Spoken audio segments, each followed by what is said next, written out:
और अब पाठशाला में पॉलिटिकल साइंस की क्लास। कल लोकसभा के बाद आज प्रधानमंत्री नरेंद्र मोदी राज्यसभा में बोल रहे थे और राज्यसभा में जब बोले तो समझिए कि जो उन्होंने कल कहा था उसका पार्ट 2 था। आज कांग्रेस पर हमलों की दूसरी किस्त जारी की गई। कल टुकड़े टुकड़े वाले हमले को आगे बढ़ाते हुए आज कांग्रेस की अर्बन नक्सल सोच पर प्रहार किया गया। प्रधानमंत्री मोदी ने एक एक करके बताया कि अगर कांग्रेस ना होती तो क्या होता इस देश में। आदरणीय सभापति जी, यहां पर यह कहा गया कि कांग्रेस न होती तो क्या होता।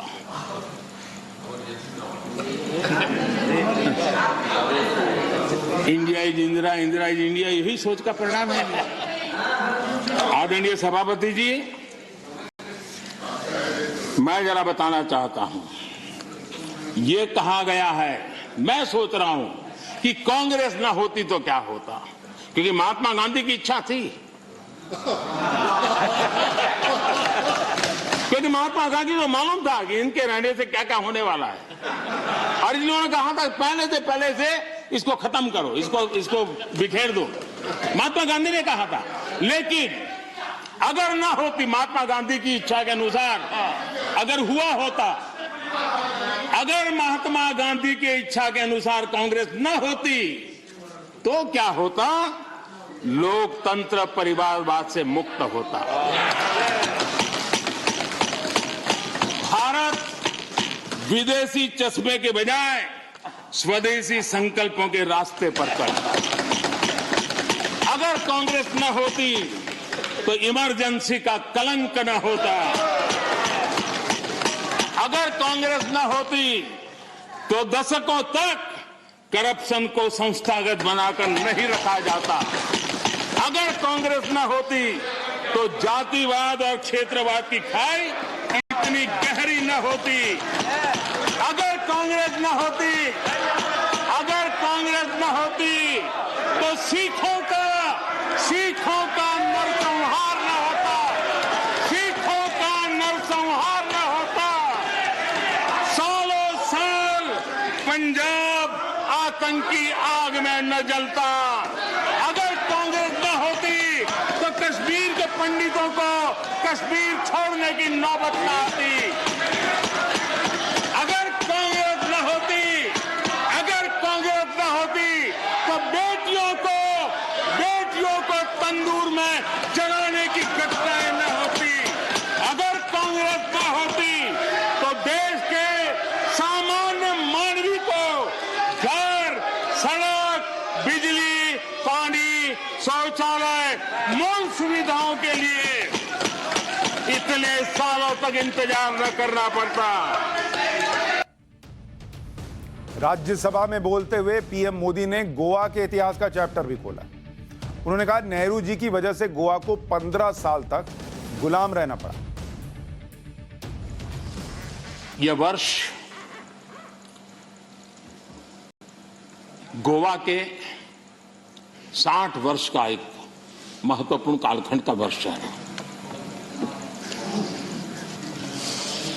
गोवा मुक्ति को 60 साल हुए। मैं आज जरा उस चित्र को कहना चाहता हूं।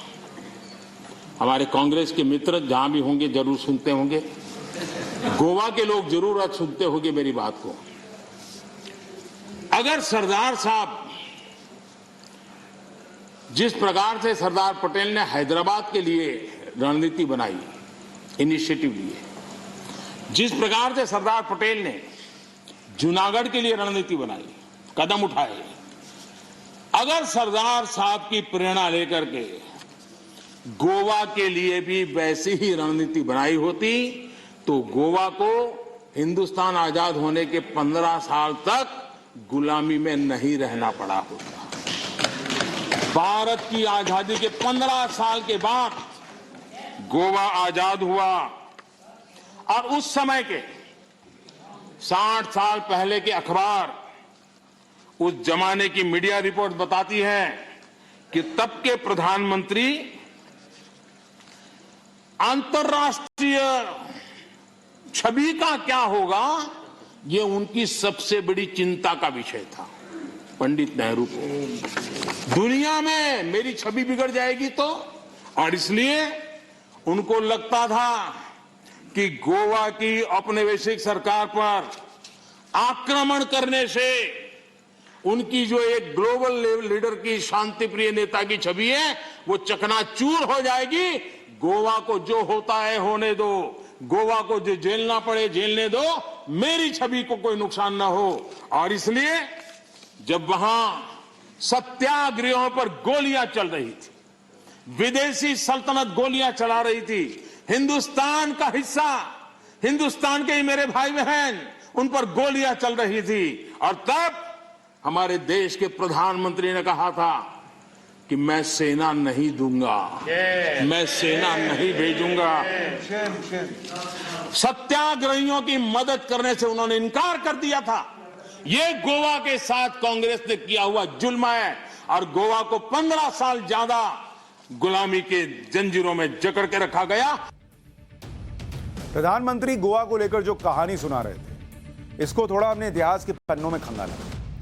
450 सालों तक गोवा पर पुर्तगालियों ने राज किया। भारत को तो साल 1947 में आजादी मिल गई, लेकिन गोवा आजादी के लिए संघर्ष कर रहा था। गोवा में आजादी के लिए आंदोलन हुए। साल 1946 में समाजवादी नेता डॉक्टर राम मनोहर लोहिया के गोवा पहुंचने और 18 जून 1946 को उन्होंने सत्याग्रह आंदोलन को चलाया, लेकिन उस आंदोलन को दुश्मन के दमन के जरिए कुचल दिया गया। साल 1949 में जवाहरलाल नेहरू ने पुर्तगाल सरकार से गोवा की आजादी के लिए बातचीत की, लेकिन पुर्तगाल सरकार ने इस मुद्दे पर चर्चा करने से इनकार कर दिया। इस दौरान गोवा की आजादी की लड़ाई लड़ रहे नेताओं पर पुर्तगाल सरकार ने कई जुल्म ढाए। गोवा की जेलें सत्याग्रहियों से भर दी गई, वहां मानवाधिकारों का उल्लंघन होता रहा। इसके बावजूद भारत में नेहरू सरकार पुर्तगालियों पर किसी हमले की तरफ हमले से हिचक रही थी।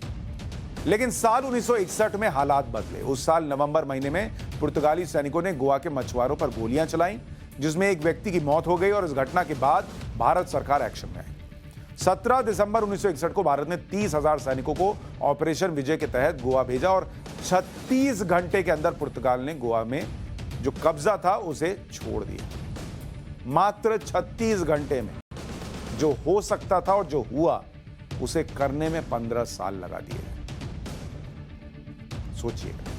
पाठशाला में आज के लिए इतना ही। कल फिर मुलाकात होगी। नमस्कार।